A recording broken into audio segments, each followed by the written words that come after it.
Today, the Democrats refuse to call unborn babies human beings. Ron DeSantis beats Donald Trump in a 2024 straw poll, and district attorneys in NYC drop most of the looting cases that happened during the riots of the summer. That's interesting because we'll get into it. You're not going to want to miss this one, and it all starts right now.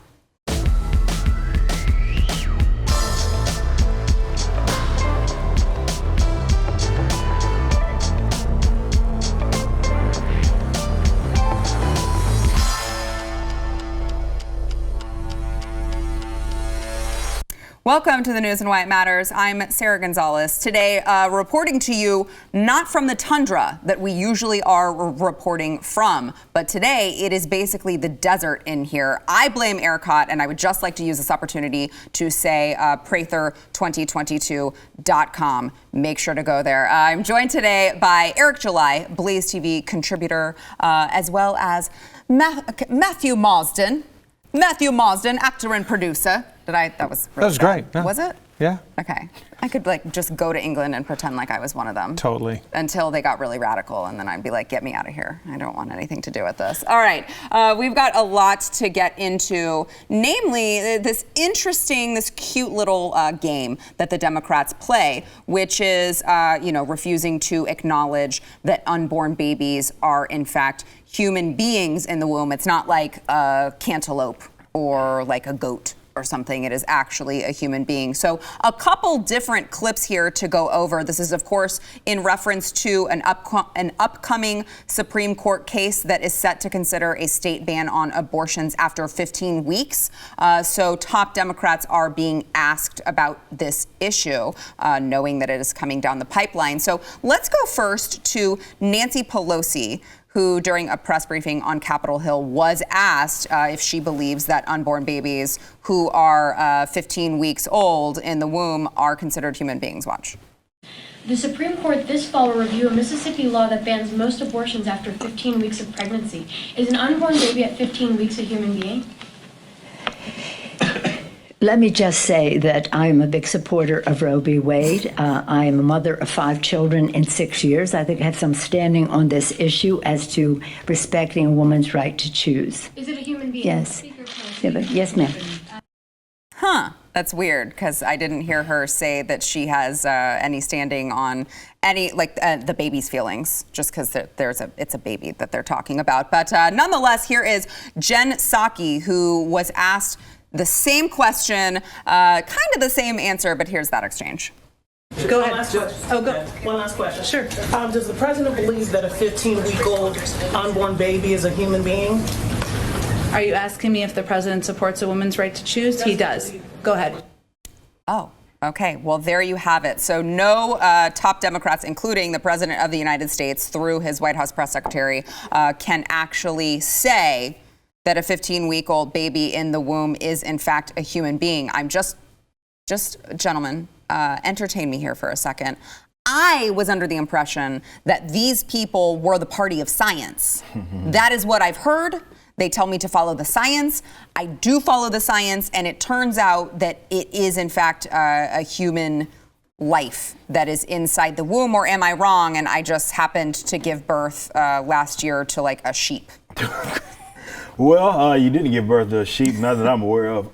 But seriously, though, you have to understand that their entire premise works upon the idea that it's not that. But they aren't completely oblivious to the fact that if they come out and say it's not a human being, well, that sounds bad. And it also is contradictory, rather more of a performative contradiction.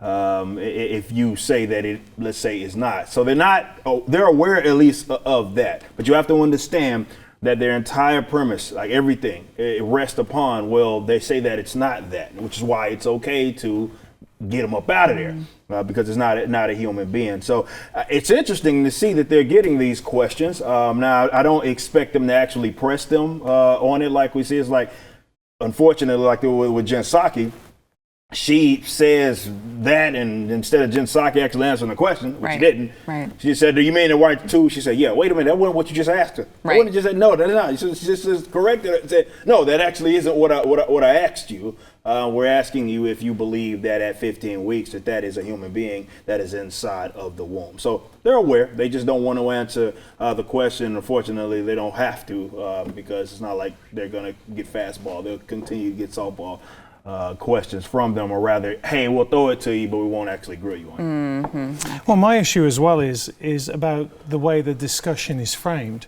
right? And we seem to be giving up the way that the discussion, the words that are used, and the way that the whole argument is framed, right? Because the whole premise on the right to choose puts us on the back foot, right? Oh, you're against a woman's right to choose. Well, then you're anti-democratic. Then you want to suppress people, which is completely the antithesis of what we're about, right? So initially, I think what we should do is we should stop talking like this and say, listen, it's abortion.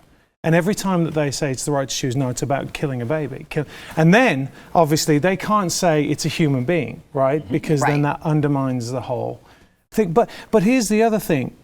Do dolphins have rights? I hear the Delta smelt has rights. So exactly what is it before the 15 weeks? Can we identify that is? And then, okay, let's say it's not. Let's say it's not a baby, which is insane, right? What is it? And does it have rights? Right. And if it doesn't, then at what point does it? And Does why? it? And most importantly, why? Yeah. Why is that? Why does the answer change depending on what week, necessarily it is? And again, those are very difficult questions to answer, but they know they can't, and unfortunately they will have to. It's not like they're gonna see any consequence. But you're completely correct, and like that's the way to frame it. Like I've always hated those false dichotomies, really, in how they gear the question. It's like, are you pro-choice versus pro-life? And it's like, well, the whole premise operates on valuing the life at the end of the day. So the idea isn't necessarily that you have, whether you do or don't have the right to quote unquote choose. It's like we accept that aggression is bad upon any human being. Why is it that when it's in your stomach, it suddenly goes out the window? So the person that you're dealing with isn't you. So it's not about your right to choose, because at that point, well, does the baby have a right to choose if that baby wants to then live? Well, they never obviously got asked. So you're completely right. It's an unfortunate, and I think that wasn't necessarily by accident, and how they were able to kind of force the entire conversation into a false dichotomy. I think they do this all the time, though. I think this is, claiming in the way that they've claimed the culture, they've also claimed the way we talk about things, claim the way we talk about it, which absolutely ties our hands. And if we just spoke about how absolutely brutal these things are, and people see that, because, like you say, a right to choose. It's right. What do you want to choose? Do you want Rocky Road, or do you want this? It's so lame. But if you say no, this is killing a human being. This is killing a baby human being. And of course, the other argument is, why is it when a baby is killed with the mother, it's a double homicide? Yep. Like, why is that? So we clearly, as you said before, we're moving away from science. We're moving away from any kind of legal definition. And it's this kind of finagling. And the truth is they can't answer it, right? They can't. That's why they ignore it. And then they palm it off. But we really need to stop. And for me as well, stop saying pro-life. Stop saying pro-life doesn't mean anything. I don't think. Are you against abortion? Yeah. That's what it is. That's the position, right? That's the position. Yeah. It is interesting because we do have this Supreme Court case that is coming up, and obviously this is going to be really kind of trying the viability part of Roe versus Wade, because, I guess you could make the argument way back when that they wanted it to be safe, legal, and rare, and it was based upon viability, that was much different when Roe v. Wade came down the pike. So now, we're talking about what was the baby control? How old was the baby that just celebrated his first birthday? It was like 131 days premature. This baby just celebrated his first birthday. So obviously that is not, I know the doctors said, this baby has a 0% chance of surviving, and he did. But I mean, you can make the case that a lot of these states that we have that have, 25-week ban on abortion, all of these, that's still you've got viability there. And so it'll be interesting to see how it plays out. I do also want to get to the issue of so in the same press conference with Jen Psaki, they discussed, of course, the U.S. Catholic bishops overwhelmingly approved the drafting of a teaching document that many of them hope will rebuke Catholic politicians. This is including President Biden for receiving communion. So Jen Psaki was asked about this as well during the same press conference. I don't know about you guys, but I'm actually surprised that these questions are coming the way that they are. Are they giving the follow-ups? No, Right. Excuse me, ma'am, you didn't actually answer my question. No, but I'm surprised that these questions are even coming the way that they are. But here is that exchange. Watch. The U.S. Conference of Catholic Bishops is writing a document to clarify who should receive communion. And this is targeted at politicians, people who have a high public profile. What's the president's reaction to this? Well, Joe Biden is a strong man of faith, and as he noted just a couple of days ago, it's personal. He goes to church, as you know, nearly every weekend. He even went when we were on our overseas trip. But it's personal to him. He doesn't see it through a political prism, and we're not going to comment otherwise on the inner workings of the Catholic Church. By the bishops make the president reconsider his public support for policies that increase access to abortion or allow access to abortion. Again, the president's faith is personal. It's something that has helped guide him through some challenging moments in his life, and that's how many Americans see their faith as well, not through a political prism. So I would suspect he will continue to attend church as he has for many, many years. He doesn't see it through a political prism. Matt's laughing. It's just completely amusing to me. I mean, that's just the most garbage answer ever, right? I mean, it is. It's ridiculous. I mean, I'm a practicing Catholic, and the truth is that you cannot receive communion if you're pro-abortion. And people kind of say, oh, well, but look, there are plenty of other choices. There are, 300 and odd different denominations of Christianity. Go to another one. I don't understand why people are obsessed with bending the rules of the church to fit them when they can just go somewhere else. It's great.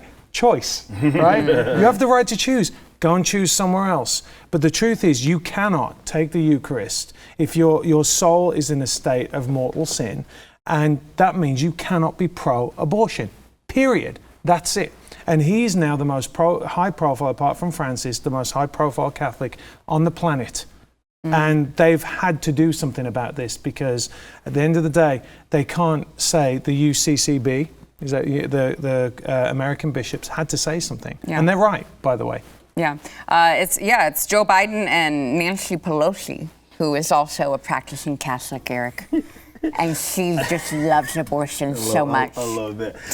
Look, I get it. And wouldn't that be awesome if politicians or really anybody sought to keep whatever personal preferences and social approaches that they had outside of the realm of politics? That'd be fantastic. The problem is Joe Biden doesn't do that. None of them do that. Nancy Pelosi has never done that. There are plenty of issues that they have absolutely no issue having their personal. Hell, the entire political platform of the Democratic Party is one of basically trying to influence their personal moral positions and utilize the law to make sure that is enacted.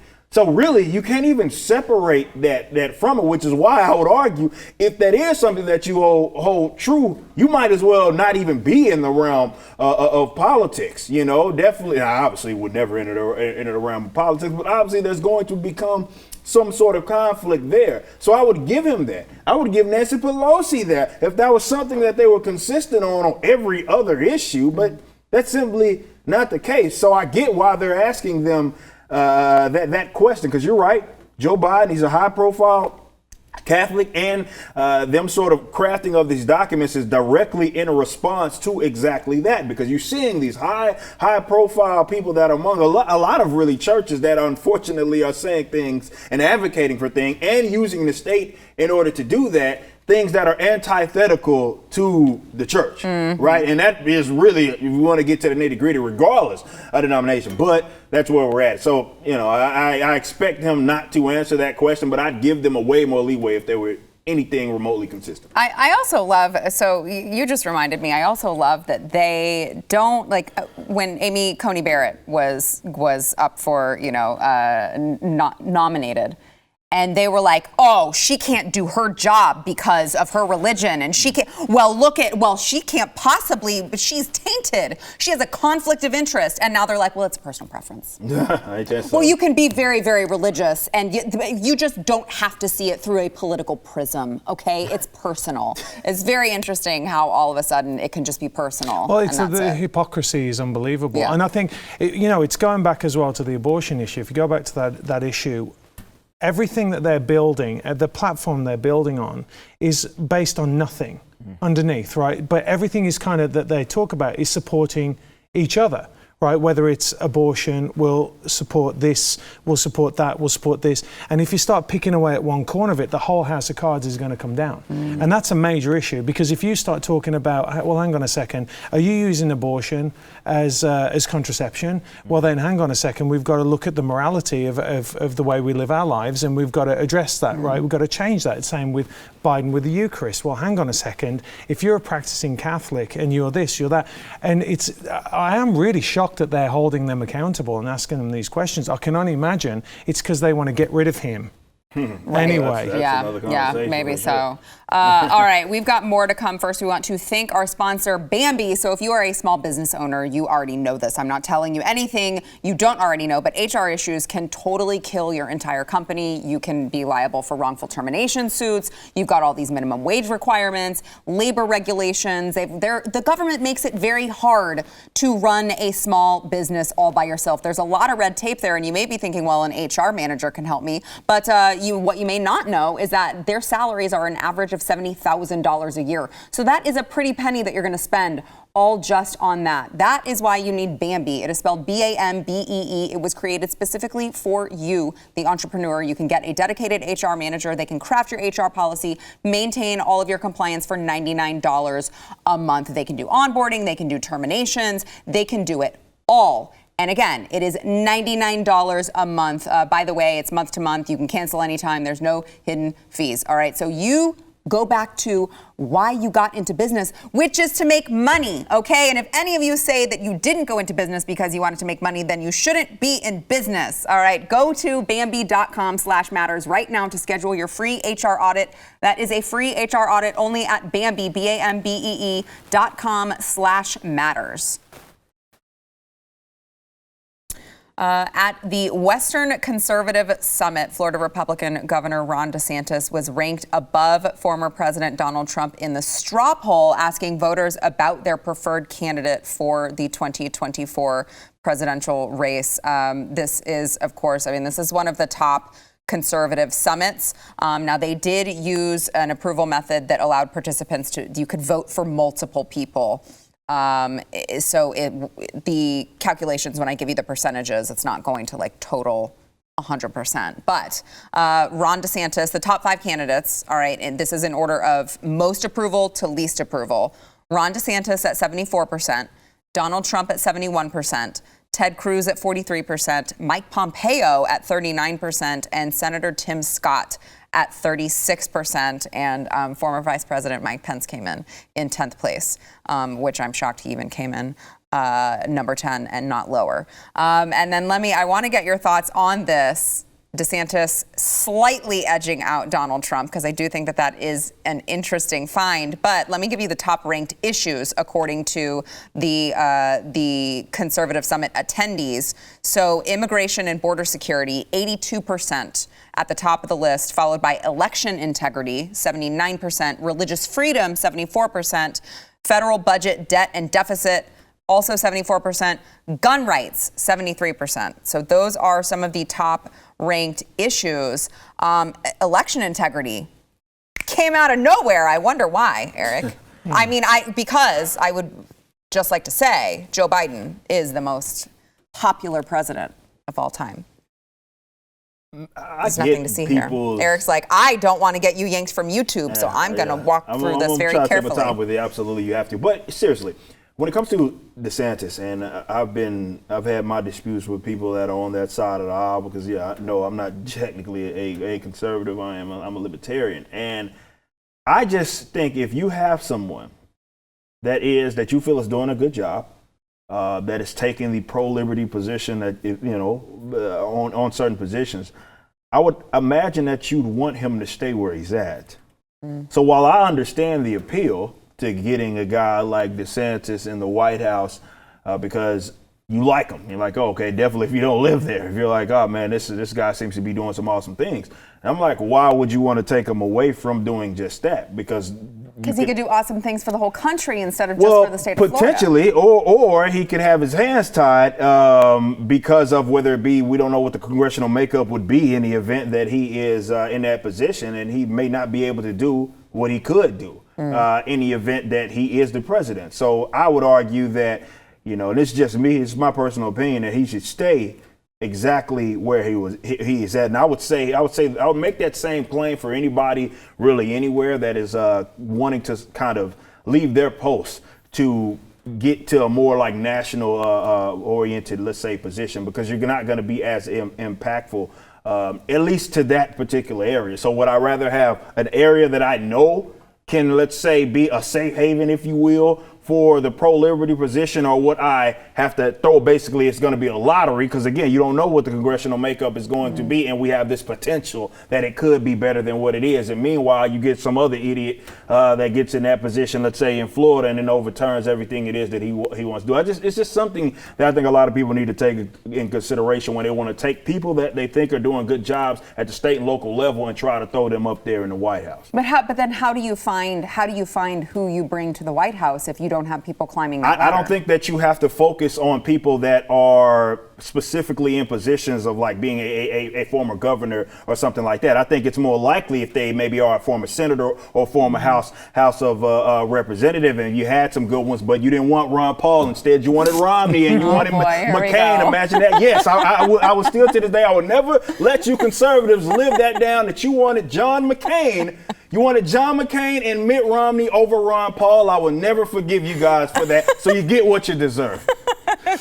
Well, I mean, look, I think that there's a number of reasons why this has happened. I mean, firstly, what I'd like to say is, when you look at, DeSantis has done a fantastic job, right? But what he's also done is just returned back to us the things that shouldn't have been taken away in the first place, right? So we're like, oh yeah, he's opened it up. Well, we shouldn't have been closed down in the first place, right? So initially you're looking at just competence, right? And I don't know what that says about the other governors. I know there's been a few that have been good, but you know what I mean? Right. Oh, you're allowed to go out to restaurants. Well, thank you very much. I'm so glad. Thank you for giving me practice my freedom again. For me to get my liberty back. Well, thank you. No, but what he's done is, by doing these things, he's become a national figure. And I've spoken to my friends about this all the time, it's not about who the best politician is. It's not. It's who is a star. Who is the person that can get up and they can speak on a platform and communicate very well. He's very polished. Everything he says and has done has been very sensible. And in the wackadoodle world that we live in right now, we're like, thank you for saying what we're all thinking when we're at home, but we can't say outside, else we'll be ostracized. So I think there's an element to that. And I also think there's an element of a little bit of fatigue because President Trump it'd be all that stuff coming back again. I just don't think people are, a lot of people do want it. They're like, yeah, I want to get back. But a lot of people are like, you know what? He's opened the door for a run from DeSantis and DeSantis Pompeo. You heard it here first. Just saying. Oh, okay. Ticket, and that's an interesting ticket. Yeah, I think that's what it will be. Yeah. Well, I mean, so you bring up a great point, Matt, because I do think that there are a lot of people who, as much as they would love for President Trump to be president right now, right this very second, also the idea that he would go back to running and you'd have to battle the media for all this, assuming that he gets in there's campaign time plus the 4 years. So another 6 years of just battling the mainstream media constantly, he's a white supremacist, he's a racist, he's this, he's that. It does seem like it's just very agonizing to have to go through again. But then another part of me is like, why would the man want to go through that? Well, if I were him, I would feel very confident in my ability to just say, you know what? I thought I was going to run. Thought about it. Decided I didn't want to. I know I would have won. But instead, I'm going to pass the torch to, DeSantis or whoever it is that they decide that they want to pass the torch to. And then he gets to walk out of it saying, yeah, I could have won because the Democrats are really unpopular, but I just decided to go live my private life out not gracefully. It is President Trump, but yeah. But I mean, I do think that there are a lot of people who, as much as because I just want to be clear, because I know a lot of people are like, but we love President Trump. It's not to say that you're not saying that these are not people who don't love President Trump. Not at all. You just don't want to fight that battle anymore. Well, I just think there's fatigue, and also there's a question. I mean, the guy has more energy than anyone I know, right? Than anyone I know. But there is a question of how old is President Trump going to be when he's going up? We're seeing what's happening with Biden, and then you look at DeSantis, who's a younger guy. He's probably got a bigger, legacy to have after he comes out of office if he gets in. So people. I think it's a game, right? It's an educated guess on who should be running and if they fail this time, what is coming afterwards. So, we're not just talking about regular folk on the street that really want him in. We're talking about, political people, right? That analyze these kind of things and will. But again, I mean, I think will he run? I don't know. I mean, probably. You can still imagine. I don't know. I'd never put anything past Trump. That's fair. That's fair. All right, we got to go to break. First, we want to thank our sponsor, Taser. So I know those of you out there, you guys, we all love our guns. We love our Second Amendment rights. But here's something you may not have considered, especially if you or one of your loved ones is in one of the many states now that tries to make it impossible for you to be able to safely protect yourself. You got to check out Taser, all right? Taser's line of non-lethal self-protection devices. They're small, they're lightweight. You can carry them with you in your glove compartment, in your purse, and they're definitely powerful enough to incapacitate an attacker. They use an electrical charge to immobilize attackers for up to 30 seconds. So you do what you got to do, and then you have time to escape and send emergency dispatch to your GPS location. More than 237,000 lives have been saved with the Taser network of devices. So again, if you have a loved one who is maybe in a place like California, New York, somewhere where they make it impossible for them to be able to protect themselves, please consider getting them a Taser, all right? Taser devices are available without a permit in most of the states. You can get the Taser Pulse Plus Taser Strike Light. One of those, check them out at taser.com. With promo code Y, you will save 15% only at taser.com. Use promo code Y, that is taser.com, promo code Y. Democratic Senator Sheldon Whitehouse was confronted over the weekend about his membership in an elite all-white beach club. Now, this is, of course, the Juneteenth National Independence Day weekend. And I mean, I know that it would not surprise either of you to hear that the Democrats are hypocritical in mostly every single thing that they do. So Whitehouse and his wife are members of this all-white private Bailey's Beach Club in Newport. And here's a little bit of this exchange. Okay. A little close. Okay. Back in 2017, you had expressed concerns about the membership of the all-white Bailey's Beach Club, said that you hoped it would become more diverse. Now, your family's been members. Your wife is one of the largest shareholders. Has there been any traction in that? Are there any minority members of the club now? I think the people who are running the place are still working on that, and I'm sorry it hasn't happened yet. Do you have concerns in 2021? I mean, obviously, it's been 4 years. You had remarks on the floor following the deaths of Breonna Taylor and George Floyd saying, hoping to root out systemic racism in the country. Your thoughts on an elite, all-white, wealthy club, again, in this day and age?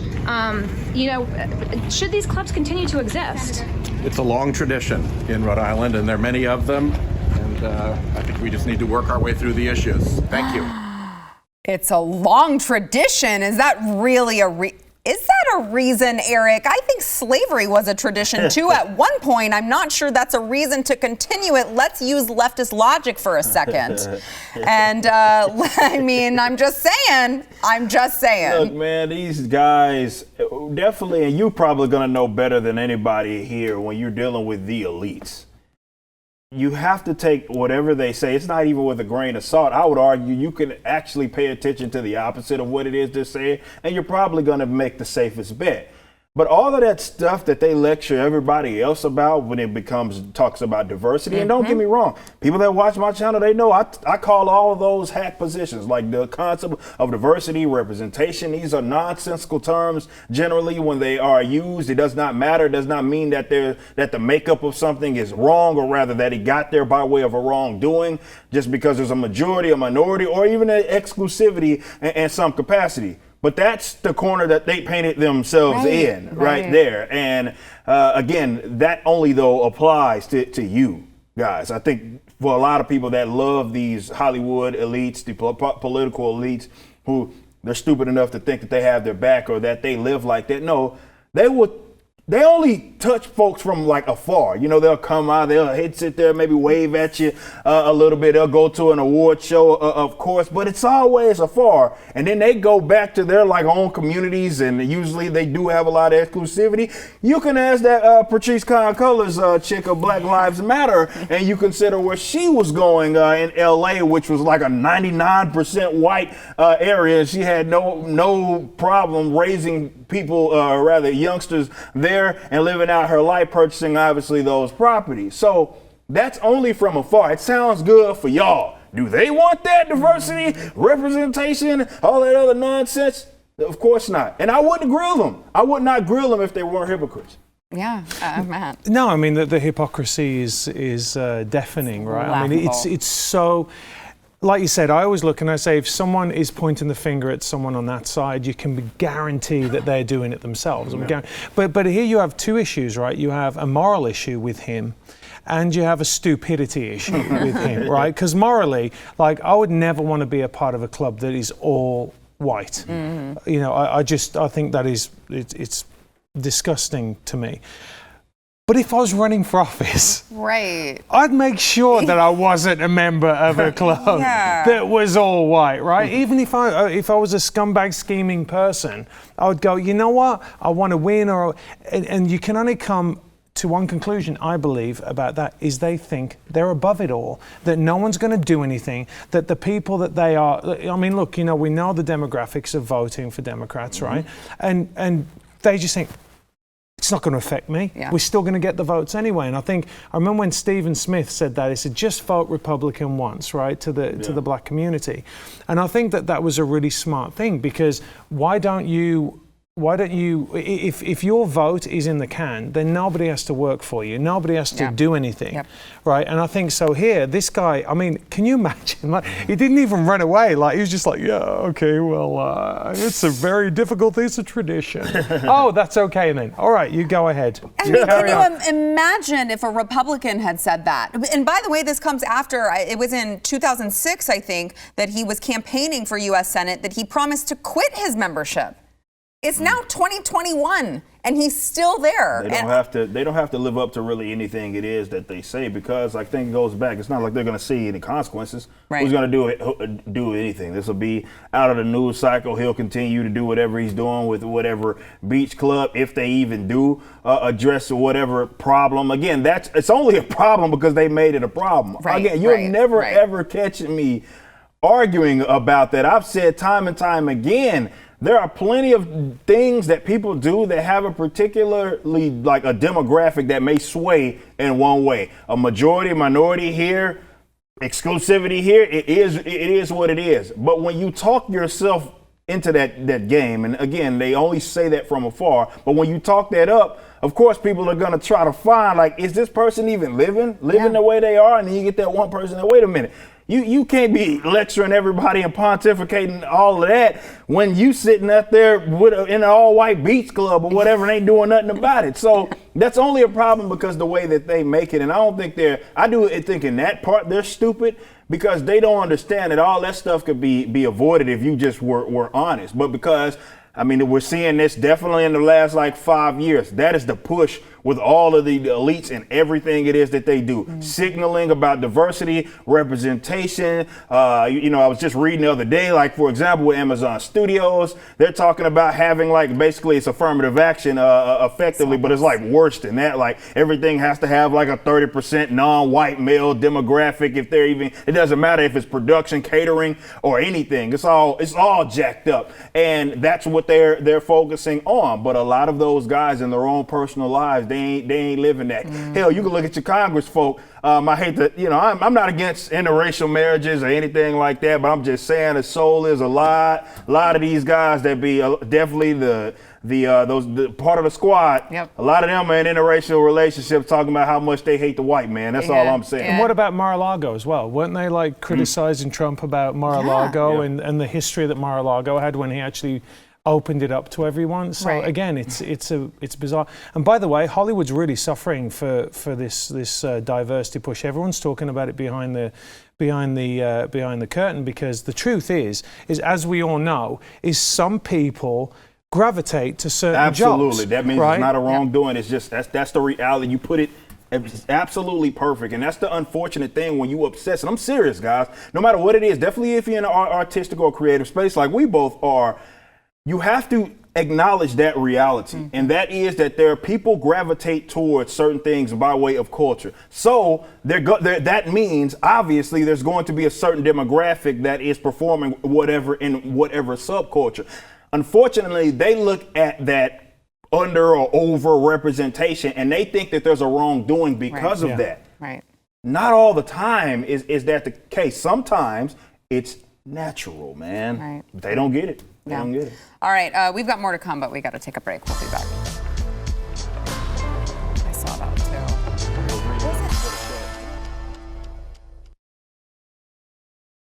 District attorneys in New York City have dropped looting cases against hundreds of suspects who were charged in all of last year's summer riots after the death of George Floyd. Now, this apparently, according to NYPD data, there were 118 arrests made in the Bronx in early June last year. This was during the worst part of all of the riots. Now, a lot of these, they were caught on surveillance footage. They were bragging about it on social media, which I have to say, really stupid. Probably if you're committing crimes, don't brag about it on Twitter, you big dumb idiots. But the district attorney in the Bronx has reportedly dismissed 73 of those 118 cases. That's more than 60%. There have been 19 convictions for mostly lesser counts. So like trespassing, that doesn't carry any jail time. And there are 18 cases that remain open. Now, I do want to get your thoughts on this, gentleman, especially as the people, like the grandmas and grandpas who wandered into the Capitol on January 6th are still being held with no idea when they get out, when they are going to have access to, lawyers, anything like that. They're still being held.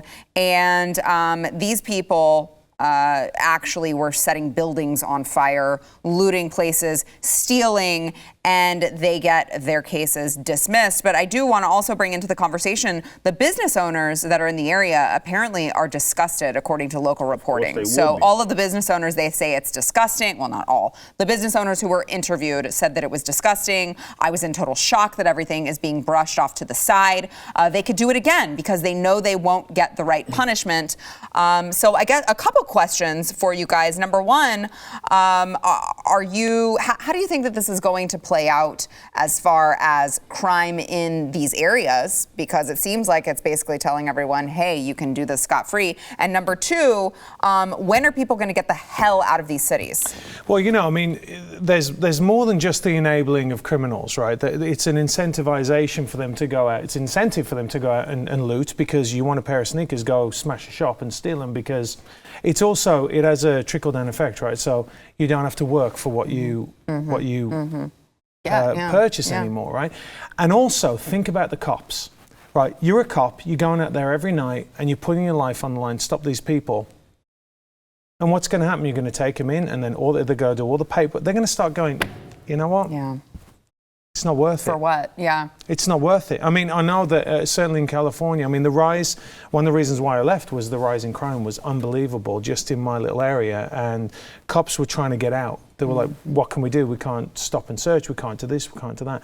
So it's a disaster, and it's societal as well, because it pushes down on the kids, right? Because the kids go, hang on a second, I don't have to work. I don't have to get an education. I can just go out and loot and get what I want, right? So there is going to be a pushback, and I really fear that it's not going to be the kind of pushback that they're anticipating, because there's going to come a time when people are going to go, you know what, come through that door. And you're going to get popped. I'm sorry, but if people are going to start defending their own, especially when it starts moving into people's communities. And because, once you've looted a store, why don't you go and steal that guy's Audi? Right. Why don't you go and take his TV set from, it's easier. Yeah. Yeah, you're being taught that there are no consequences, Eric. Yeah, I mean, theft is one of my pet peeves. I made that clear. I mean, obviously we big fan. Eric here is a big fan of private property. Property rights is the foundation of everything it is that I believe. And what you're doing right now is there are so many layers to this. I'm gonna try to speed through it, but for sure you're telling people just exactly what you said, is that you're incentivizing them to continue on with their bad behavior. And obviously the business owners who are going to be the ones impacted are going to be frustrated, because in the event that people decide they want to start kicking down doors, breaking glass windows to take what they get, it's not the DA that's going to be punished. It's going to be those individual business owners who are going to go through all of this complicated paperwork. If they have the insurance, we'll see all of that sort of stuff that they're going to have to deal with. The other problem is, and I get it, different area. But like you mentioned, with the grandmas waving red, little U.S. flags, walking in. You mean insurrectionists? The insurrection, of course. I'm sorry, the siege and the unarmed coup that we saw there. You notice how they were able to word it, as I mentioned on the show before, how they were somehow attacking you. Yeah. When they did that. And this is why they're still sitting here trying to, you had people in solitary confinement. It was insane what they were doing to some of these people in the event that they kicked their feet up on Nancy Pelosi's desk. But they can burn down your business. They could set your business on fire. They could take everything up out of there, and there will be no consequence for it. This is why when I call them the criminal class and people think that I'm being like I'm speaking in some sort of hyperbole, you're being dramatic. No, they are absolutely criminals. They do not obviously care about you, and they know that they don't play by the same rules. But imagine that, where they know they got them on tape. They know they did it, and they're saying, you know what? No, we're not going to do anything. So you see, and this is why I always hated the fact that they were worded in a way, okay, you're attacking the people in the event that you kick your feet up on Nancy Pelosi's desk. No, you're attacking the people when you go attack their shops, when you go attack their businesses. And it's not just with the business owner, it's with the people that work there who no longer have a job because they can't work because ain't nothing in there to sell. This is the criminal class at work, because if you went to the DA or you went to the federal or wherever they were at, wait, we're going to come get you. But they can burn down your stuff. It really shows you how they feel about you. Amen. All right, we got to take a break. We'll be back. It's maddening. It is.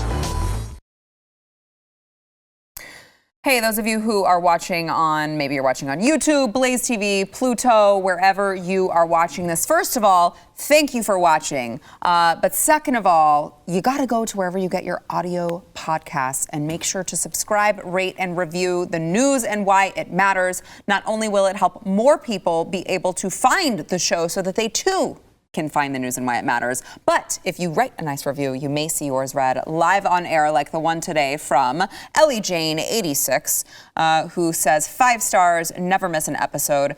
I faithfully watch this show on YouTube, or sometimes I'll listen in the car. I love hearing all the different perspectives and expertise about current events. Oh, Sarah is hilarious. And that's nice. Okay. I especially enjoy the sarcasm that comes from pretty much everyone on this show. Highly recommend for keeping up with everything going on. God bless America. Thank you, Ellie. That is very kind of you. It's interesting too, because I feel like we also have the best representation of the foreigners who are here now who love America way more than the people who are born here. And I say that, I obviously say that as an endearing thing, but we've got you, we've got Sydney Watson, we've got Yakubuyans, and all of you. It's like you will never find more patriotic bunch than the people who know how bad it can get. So, thanks guys for being here. It really does, it blows my mind.